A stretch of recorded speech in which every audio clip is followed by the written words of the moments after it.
Hello guys, দাদা দিদি ভাই রান্না হয়ে গেছে, চলে আসেন। আলু ঝিঙে পটল দিয়ে হয়ে গেছে পোস্ত।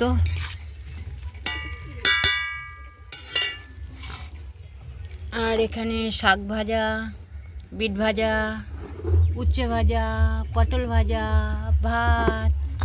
আর এখানে বেড়ে নিয়েছি খাবার।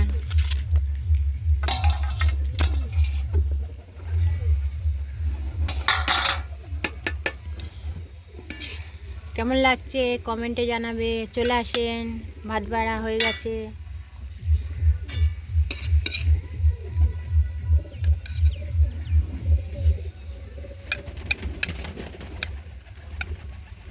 শুভ দুপুর।